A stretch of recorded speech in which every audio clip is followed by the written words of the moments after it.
Hi hello ಎಲ್ಲರಿಗೂ ನಮಸ್ಕಾರ, welcome back. So ಇವತ್ತು ನಾನು ಒಂದು ಪೌಷ್ಟಿಕವಾಗಿರುವಂತಹ ತಿಂಡಿನ ಅಥವಾ ನೀವು ಸ್ನ್ಯಾಕ್ಸಿಗಾದರೂ ತಿನ್ಬೋದು, ಬೆಳಗ್ಗೆ ನಾಷ್ಟಕ್ಕಾದರೂ ತಿನ್ಬೋದು, ಆ ಥರದೊಂದು ದೋಸೆ ನಾನು ಇವತ್ತು ನಿಮಗೆ ರೆಸಿಪಿನ ಶೇರ್ ಮಾಡೋಣ ಅಂತ ಹೇಳಿ ನಾನು ಇವತ್ತು ಈ ವಿಡಿಯೋ ಮಾಡಿದ್ದೀನಿ. ಸೊ ಪೌಷ್ಟಿಕವಾಗಿರುವಂಥದ್ದು ಅಂತ ಹೇಳಿದರೆ ನಾನು ಕಾಳನ್ನ ಬಳಸಿಬಿಟ್ಟು ನಾನು ಮಾಡ್ತಾಯಿದ್ದೀನಿ. ಯಾವ ಕಾಳು ಅಂದರೆ ಹೆಸರು ಕಾಳು. ಸೊ ಹೇಗೆ ಮಾಡೋದು ಬನ್ನಿ ತೋರಿಸ್ತೀನಿ.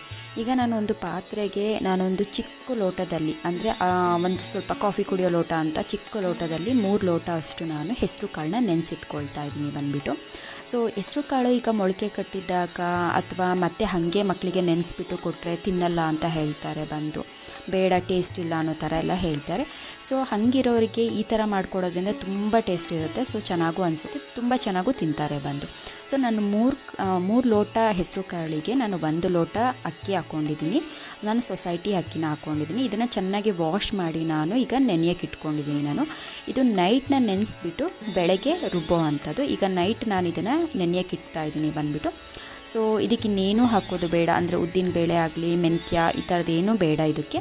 ಸೊ ಇಷ್ಟನ್ನು ಹಾಕಿ ನಾನೊಂದು ಪ್ಲೇಟ್ನ ಕ್ಲೋಸ್ ಮಾಡಿ ಓವರ್ ನೈಟ್ ಇದು ಸೋಕಾಗಬೇಕು, ನೆನಬೇಕು. ಈಗ ನೋಡಿ ಆಲ್ರೆಡಿ ಬೆಳಗ್ಗೆ ಎದ್ದು ನೋಡಿದ್ರೆ ಚೆನ್ನಾಗಿ ನೆಂದ್ಕೊಂಡಿದೆ ಅದು ಹೆಸರು ಕಾಳು. ಸೊ ಇವಾಗ ನಾನು ಈ ನೆಂದಿರೋಂಥ ಹೆಸರು ಕಾಳಿಗೆ ಏನೇನು ನಾನು ಹಾಕಿ ಮಾಡ್ತೀನಿ ಅಂತ ನಾನಿಲ್ಲಿ ತೋರಿಸ್ತೀನಿ ಬನ್ನಿ ನಿಮಗೆ. ಆಮೇಲೆ ತುಂಬ ಈಸಿ, ಬೇಗ ಮಾಡ್ಬೋದು ಇದನ್ನು. ಆಮೇಲೆ ಹೆಲ್ತಿಗೆ ಕೂಡ ತುಂಬ ಒಳ್ಳೆಯದು. ಸೊ ಈಗಿನ ಎಲ್ಲರೂ ಕೂಡ ಡಯೆಟಲ್ಲಿರೋರು ಅವರೆಲ್ಲ ತುಂಬ ಮಾಡ್ಕೊಂಡು ತಿನ್ನೋದ್ರಿಂದ ತುಂಬಾ ಹೆಲ್ತಿಗೆ ಬೆನಿಫಿಟ್ಸ್ ಕೂಡ ಇದೆ ಅಂತ ಹೇಳ್ತೀನಿ ನಾನು ಸೊ ನಾನಿವಾಗ ಹೆಸರು ಕಾಳನ್ನ ಇದು 2 ಸತಿ ನಾನು ರುಬ್ಕೊಳ್ತಾ ಇದ್ದೀನಿ ಒಂದೇ ಸತಿಗೆ ಅದಷ್ಟು ಆಗೋದಿಲ್ಲ, ಆ ಕಾರಣಕ್ಕೆ.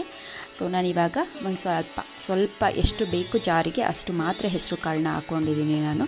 ಅದ್ರ ಜೊತೆಗೆ ನಾನು ಮತ್ತೆ ರುಚಿಗೆ ಅಂತೇಳಿ ಹಸಿರು ಮೆಣಸಿನ್ಕಾಯಿನ ಹಾಕ್ಕೊಳ್ತಾ ಇದ್ದೀನಿ ಇದು ಖಾರ ಇಲ್ಲ. ಸೊ ಹಾಗಾಗಿ ನಾನೊಂದು 6 ಹಸಿರು ಮೆಣಸಿನ್ಕಾಯಿ ಹಾಕ್ಕೊಂಡಿದ್ದೀನಿ. ಖಾರ ಇತ್ತು ಅಂದರೆ ಒಂದು 2ರಿಂದ 3 ಸಾಕು. ಹಾಗೆ 2 ಸ್ಪೂನಷ್ಟು ನಾನು ಜೀರಿಗೆ ಹಾಕ್ಕೊಳ್ತಾ ಇದ್ದೀನಿ. ಜೀರಿಗೆ ಏನಕ್ಕೆ ಹಾಕ್ಕೊಳ್ತಾ ಇದ್ದೀನಿ ಅಂದರೆ ಡೈಜೆಸ್ಟ್ ಚೆನ್ನಾಗಾಗುತ್ತೆ ಅನ್ನೋ ಕಾರಣಕ್ಕೆ ನಾನು ಜೀರಿಗೆ, ಹಾಗೆ ಶುಂಠಿನೂ ಕೂಡ ಹಾಕ್ಕೊಳ್ತಿದ್ದೀನಿ. ಅದು ಅಷ್ಟೇ ಡೈಜೆಸ್ಟ್ ಎಲ್ಲ ತುಂಬ ಚೆನ್ನಾಗಾಗುತ್ತೆ ಅನ್ನೋ ಕಾರಣಕ್ಕೆ ನಾನು ಶುಂಠಿ, ಯಾಕೆಂದರೆ ಕಾಳು ಹಾಕ್ಕೊಂಡಿರೋದಲ್ಲ. ಸೊ ಹಾಗಾಗಿ ಇದು ಕೂಡ ಡೈಜೆಸ್ಟ್ ಎಲ್ಲ ಚೆನ್ನಾಗಾಗಬೇಕು ಅನ್ನೋದಕ್ಕೆ ನಾನು ಶುಂಠಿ ಹಾಕ್ಕೊತಿದ್ದೀನಿ. ಇನ್ನೇನು ಹಾಕೋದು ಬೇಡ. ಇದಕ್ಕೆ ನೀರು ಎಷ್ಟು ಬೇಕೋ ಅಷ್ಟು ನೀರನ್ನು ಹಾಕ್ಕೊಂಬಿಟ್ಟು ನಾವಿವಾಗ ಅದನ್ನ ಗ್ರೈಂಡ್ ಮಾಡ್ಕೋಬೇಕು. ಅದಕ್ಕೆ ಗ್ರೈಂಡ್ ಮಾಡ್ಕೋಬೇಕು ಅಂದರೆ ನೀವು ನಾರ್ಮಲಿ ದೋಸೆ ಹಿಟ್ಟನ್ನು ಅದಕ್ಕೆ ರುಬ್ಕೊಳ್ತೀರಲ್ಲ ಆ ಹದ ಇದ್ದರೆ ಸಾಕು. ತುಂಬ ತೆಳ್ಳಗೂ ಇರಬಾರ್ದು, ತುಂಬ ಗಟ್ಟಿಗೂ ಇರಬಾರ್ದು ದೋಸೆದು ಗೊತ್ತಲ್ಲ ಅದಕ್ಕೆ. ನೋಡೋಕ್ಕೆ ನಿಮಗೆ ಕಾಯಿ ಚಟ್ನಿ ಥರ ಒಂದೊಂದ್ಸತಿ ಕಾಣುತ್ತೆ ಬಂದುಬಿಟ್ಟು. ಸೊ ಈ ಥರ ಕಾಣಿಸುತ್ತೆ ಅದು. ಸೊ ಈ ಥರ ಮಾಡ್ಕೊಂಡಾದಮೇಲೆ ನೀವು ಒಂದು ಪಾತ್ರೆಗೆ ಈ ಥರ ತೆಗೆದಾಕೋಬೇಕು. ಸೊ ಕಂಪ್ಲೀಟಾಗಿ ಈಗ ತೆಗೆದಾಕೊಂಡ್ರೆ ರುಚಿಗೆ ತಕ್ಕಷ್ಟು ಉಪ್ಪು ಹಾಕೋಬೇಕು. ರುಚಿಗೆ ಎಷ್ಟು ಬೇಕೋ ಅಷ್ಟು ಉಪ್ಪನ್ನ ಹಾಕ್ಕೊಂಬಿಟ್ಟು ನಮಗೆ ಫುಲ್ ಮಿಕ್ಸ್ ಮಾಡ್ಕೋಬೇಕು.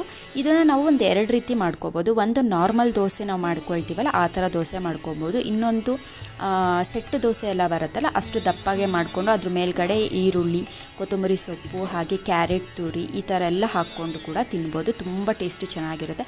ಆ್ಯಂಡ್ ದೆನ್ ಮಕ್ಕಳೆಲ್ಲ ಸಾಮಾನ್ಯ ನಮ್ಮ ಮನೇಲಿ ಎಕ್ಸ್ಪೆಷಲಿ ಮಕ್ಕಳು ಇದನ್ನು ಮಾಡಿದ್ರೆ ಚಟ್ನಿ ಆಗಲಿ ಸಾಂಬಾರು ಏನೂ ಕೇಳೋದೇ ಇಲ್ಲ, ಜಸ್ಟ್ ದೋಸೆ ಇದ್ದರೆ ಸಾಕು ಅಂತ ಹೇಳ್ತಾರೆ ಯಾಕೆಂದರೆ ಅಷ್ಟು ಟೇಸ್ಟಿಯಾಗಿ ಚೆನ್ನಾಗಿ ಕೂಡ ಇರುತ್ತೆ. ಆ್ಯಂಡ್ ತುಂಬ ಒಳ್ಳೆಯದು ಹೆಲ್ತಿಗೆ ಕೂಡ. ಹೆಸರು ಕಾಳು ಹಾಕಿರೋದ್ರಿಂದ ಬಾಡಿಗೆ ತುಂಬ ತಂಪು ಹೆಸರು ಕಾಳು. ಹಾಗಾಗಿ ಸೊ ಇದನ್ನು ನೀವು ಸಮ್ಮರಲ್ಲೆಲ್ಲ ಮಾಡ್ಕೊಂಡು ತಿನ್ಬೋದು. ಆಮೇಲೆ ಈ ವಿಂಟರಲ್ಲೂ ಕೂಡ ಕೆಲವರಿಗೆ ಬಾಡಿ ತುಂಬ ಹೀಟ್ ಆಗ್ತಾ ಇರುತ್ತೆ, ಅಂಥವ್ರು ಕೂಡ ಮಾಡ್ಕೊಂಡು ತಿನ್ಬೋದು. ಆ್ಯಂಡ್ ದೆನ್ ಸೊ ಅದಕ್ಕೋಸ್ಕರ ಸ್ವಲ್ಪ ಶುಂಠಿ ಕೂಡ ಹಾಕಿರೋದ್ರಿಂದ ನಮ್ಮ ಬಾಡಿ ಅಷ್ಟು ಹೀಟ್ ಆಗೋಕ್ಕೂ ಬಿಡೋಲ್ಲ, ಆ್ಯಂಡ್ ದೆನ್ ಕೋಲ್ಡ್ ಆಗೋಕ್ಕೂ ಬಿಡೋದಿಲ್ಲ. ಈಗ ಕೋಲ್ಡ್ ಇರೋರು ತಿಂದರೆ ಸ್ವಲ್ಪ ಹೀಟ್ ಕಂಪ್ರೆಸ್ ಆಗುತ್ತೆ ಅಲ್ಲಿ ಇಲ್ಲ ನಾವು ಬಾಡಿ ಹೀಟ್ ಇದೆ ಅನ್ನೋರಿಗೆ ಹೆಸರು ಕಾಳಿಂದ ಕೋಲ್ಡ್ ಅದಾಗುತ್ತೆ, ಬ್ಯಾಲೆನ್ಸಿಂಗ್ ಆಗುತ್ತೆ ಇದು. ಸೊ ಹಾಗಾಗಿ ಯಾವುದೇ ರೀತಿ ಭಯ ಪಡೋ ಅಂಥದ್ದಿಲ್ಲ, ಅಂದರೆ ಶೀತ ಆಗಿಬಿಡುತ್ತೆ ಅದೇನೂ ಇಲ್ಲ ಸೊ ಎಲ್ಲರೂ ಮಾಡ್ಕೊಂಡು ತಿನ್ಬೋದು. And then more thing, first of all ಇದು ಡಯೆಟ್ ಮಾಡೋರಿಗೆ ತುಂಬ ಹೆಲ್ತಿಯಾಗಿರೋವಂಥ ಒಂದು ರೆಸಿಪಿ ಇದು ಅವರು ತುಂಬ ಇಷ್ಟಪಡ್ತಾರೆ ಆ್ಯಕ್ಚುಲಿ ತಿಂದರೆ ಕೂಡ ಇದನ್ನು. ಸೊ ಹಾಗಾಗಿ ನೋಡಿ, ಈಗ ನಾರ್ಮಲಾಗಿ ನಮ್ಮ ಮನೆದು ನಾನ್ ಸ್ಟಿಕ್ ಅಲ್ಲ. ಸೊ ಹಾಗಾಗಿ ನಾನು ಸ್ವಲ್ಪ ಫಸ್ಟು ಎಣ್ಣೆ ಹಾಕ್ಕೊಂಡು ಅದ್ರ ಮೇಲ್ಗಡೆಗೆ ನಾನು ಸ್ವಲ್ಪ ನೀರನ್ನ ಹಾಕ್ಬಿಟ್ಟು ಅದಾದಮೇಲೆ ನಾರ್ಮಲ್ ದೋಸೆ ಥರ ಮಾಡ್ತಾಯಿದ್ದೀನಿ ಸೊ ನೋಡಿ ಎಷ್ಟು ಚೆನ್ನಾಗಿ ಬರ್ತಾಯಿದೆ ಅಂತ ಹೇಳಿ.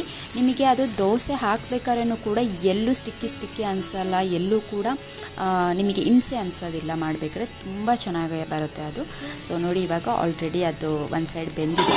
ಇವಾಗ ನಾನು ಅದನ್ನು ಉಲ್ಟಾ ಹಾಕ್ತಾಯಿದ್ದೀನಿ. ಏನಕ್ಕೆ ಉಲ್ಟಾ ಹಾಕ್ತಾಯಿದ್ದೀನಿ ಅಂದರೆ ಬೈ ಚಾನ್ಸ್ ಏನಾದರೂ ಈ ಸೈಡು ಬೆಂದಿಲ್ಲ ಅಂತಂದರೆ ಕಾಳಲ್ವಾ, ಸೊ ಹಾಗಾಗಿ ಬೆಂದಿಲ್ಲ ಅಂದರೆ ನೀಟಾಗಿ ಬೇಯಲಿ ಅನ್ನೋ ಕಾರಣಕ್ಕೆ ನಾನು ಇನ್ನೊಂದು ಸೈಡ್ ಟರ್ನ್ ಮಾಡ್ತಾಯಿದ್ದೀನಿ ಅಷ್ಟೇ. ಬೇಕು ಅಂದರೆ ನೀವು ಮಾಡ್ಕೊಳ್ಳಿ, ಇಲ್ಲ ಅಂದರೆ ನೀವು as it is normal dosa ಹೇಗೆ ಮಾಡ್ಕೊಳ್ತೀರ ಆ ಥರ ಮಾಡ್ಕೊಳ್ಳಿ. ಸೊ ನೋಡಿ ರೆಡಿ ಆಗಿದೆ ಈಗ ಆಲ್ರೆಡಿ. ಬಿಸಿ ಬಿಸಿ ದೋಸೆಗೆ ಚಟ್ನಿ ಹಾಕ್ಕೊಂಡು ತಿಂತಾಯಿದ್ರೆ ತುಂಬ ಚೆನ್ನಾಗಿರುತ್ತೆ. ಆ್ಯಂಡ್ ದೆನ್ ತುಂಬ ಒಳ್ಳೆಯದು ಕೂಡ ಹೆಲ್ತಿಗೆ. ಇದಕ್ಕೆ ನೀವು ಚಟ್ನಿ ಆಗಲಿ ಸಾಂಬಾರು ಅಥವಾ ಏನಿದೆ ಅದರಲ್ಲಿ ತಿನ್ಬೋದು, ಇಂಥದ್ದೇ ಅಂತ ಏನೂ ಇದಿಲ್ಲ, ಹಂಗೇನೂ ಕೂಡ ನೀವು ತಿನ್ಬೋದು. ತುಂಬ ಟೇಸ್ಟಿಯಾಗಿರುತ್ತೆ, ತುಂಬ ಚೆನ್ನಾಗಿರುತ್ತೆ ಅಂತ ಹೇಳ್ತಿದ್ದೀನಿ. ಆ್ಯಂಡ್ ನೀವು ಮಾಡ್ಕೊಂಡು ತಿನ್ನಿ ಅಂತ ಹೇಳ್ತೀನಿ. ತುಂಬ ಚೆನ್ನಾಗಿರೋದ್ರಿಂದ ಸೊ ಹೆಲ್ತ್ಗೆ ಬೆನಿಫಿಟ್ ಇರೋದ್ರಿಂದ ಯಾರೂ ಇದನ್ನು ಸ್ಕಿಪ್ ಮಾಡಬೇಡಿ. ಸೊ ಫಸ್ಟು ಒಂದು ಸತಿ ಟ್ರೈ ಮಾಡಿ ನೋಡಿ ಅಂತ ಹೇಳ್ತೀನಿ. ಫಸ್ಟ್ ಟೈಮ್ ನೀವು ಟ್ರೈ ಮಾಡ್ತಿದ್ದಂಗೆ ತುಂಬ ಇಷ್ಟಪಡ್ತೀರ ಈ ದೋಸೆನ ನೀವು. ಸೊ ಇಂಥ ದೋಸೆ ತಿಂದಿರಲ್ಲ ಅಂತ ನಾನು ಹೇಳ್ತೀನಿ. ಬಂದು ನೀವು ನಾರ್ಮಲಾಗಿ ಅಕ್ಕಿ ದೋಸೆಗಿಂತ ಇದು ತುಂಬ ಡಿಫ್ರೆಂಟ್ ಆಗಿರುತ್ತೆ. ಆ್ಯಂಡ್ ದೆನ್ ತುಂಬಾ ಚೆನ್ನಾಗಿರುತ್ತೆ ಬಂದು. ಸೊ ಈ ದೋಸೆ ತಿನ್ನಬೇಕಾದ್ರೆ ನಿಮಗೆ ಫ್ಲೇವರ್ಸ್ ಗೊತ್ತಾಗ್ತಾ ಇರುತ್ತೆ, ಏನೇನು ಹಾಕಿದ್ದಾರೆ ಅನ್ನೋ ಫ್ಲೇವರ್ಸ್ ಗೊತ್ತಾಗ್ತಾ ಇರುತ್ತೆ. ಬಟ್ ನಿಮಗೆ ಹೆಸರು ಕಾಳು ಫ್ಲೇವರ್ಗಿಂತ ಹೆಚ್ಚಾಗಿ ಶುಂಠಿದು ಜೀರಿಗೆ ಆ ಫ್ಲೇವರ್ಸ್ ಗೊತ್ತಾಗ್ತಾ ಇರುತ್ತೆ ಬಂದು. ಸೊ ನೀವು ಎಂಜಾಯ್ ಮಾಡಿಬಿಟ್ಟು ತಿನ್ಬೋದು ಅಂತ ನಂಬಿಕೆ ನನ್ನಲ್ಲಿದೆ ಅದು. ಸೊ ಆ ಗ್ಯಾರಂಟಿ ಕೂಡ ನಾನು ಕೊಡಬಲ್ಲೆ ನಿಮಗೆ. ಸೊ ನೀವು ಮಾಡ್ಕೊಂಡು ತಿನ್ನಿ ಅಂತ ಹೇಳ್ತಿದ್ದೀನಿ. And then thank you so much for watching my video.